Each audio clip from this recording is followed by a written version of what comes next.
Garancia për qytetarët shqiptar është kjo opozitë që përmend me emër dhe mbiemër kartelet e drogës dhe të korruptuarit e këtij vendi. Sali Berisha si kryetari i opozitës ka vërtetuar që në pushtet kriminalet i çonte në burg dhe jo në parlament. Ktu mund kujtosh nga Aldo Bare e shumë të tjerë, të cilët u gjetën nëpër skutat ku ishim fshehur dhe u morën, u arrestuan, u futën në burg. Dhe njësoj do të veprojmë ne.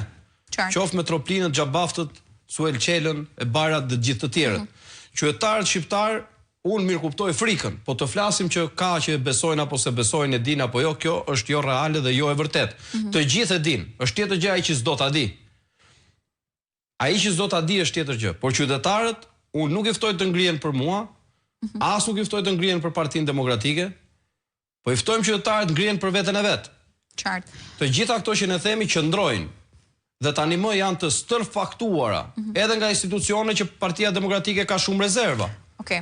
Zoti Balliu, më shuaj pak një kurreshtje. Unë të kam pyetur edhe herë tjera sa herë që ne kemi folur për protesta që organizonte opozita.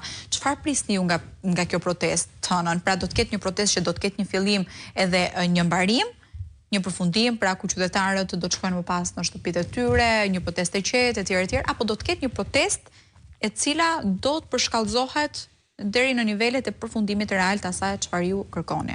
Nisma që kemi ndërmarrë ne, duke ju referuar edhe situatës aktuale ku është vendi, ne kemi thirrur një protest, një revolt.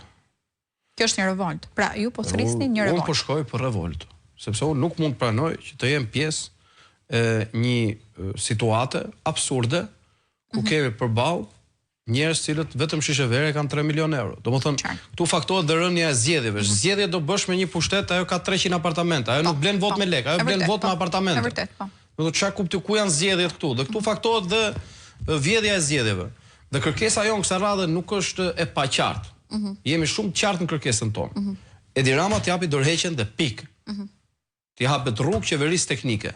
Qartë. Këtu çdo gjë tjetër, çdo propozim tjetër nuk ekziston. Tu ka vetëm një. Tani, po bëhet një hap në këtë protestë. Në qoftë se qeveria nuk merr masat që duhet marr, në qoftë se Edi Rama nuk tërhiqet, absolutisht do shkohet drejt protestave të qëndrueshme. Por ku flas për protesta të qëndrueshme, nuk e kam fjalën që do marrim dhe do rrim aty 1 ditë, 2 ditë apo 3 ditë, siç ishte po themi çadra. Po flasim për protestë të qëndrueshme, përballje 24 orë 24 tek kryeministria. Është diçka shumë e ndryshme. Por ju garantoj që kemi të gjithë fuqinë për ta bërë. Unë ditën e dieshme isha në Astir. Patëm një takim masiv kur njerëzit erdhën dhe ishin më të karikuar se që jemi ne si opozitë.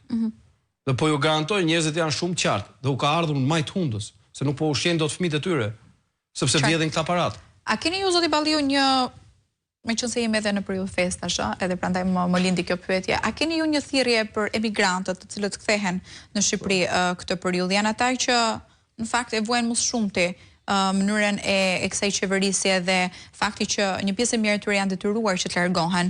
Këtu sillen vëmendje edhe ato narkotrafikantët që ju përmendet pak minuta më herët. Ndoshta një pjesë e mirë e tyre janë detyruar për shkak të mungesës edhe së bukës. Krimin nuk se justifikohet. Jo, nuk justifikohet, pa diskutim, por që janë përballë një popull, çfarë do të bëjë një rini e pashkolluar ose me pamundësi për të shkolluar, një rini e cila është rritur në mes të bandave kriminale dhe vetëm një gjë që janë friksuar në jetën e tyre janë pikërisht të bandat të cilët kanë patur fuqinë dhe kanë ushtruar terrorin nëpër qytetet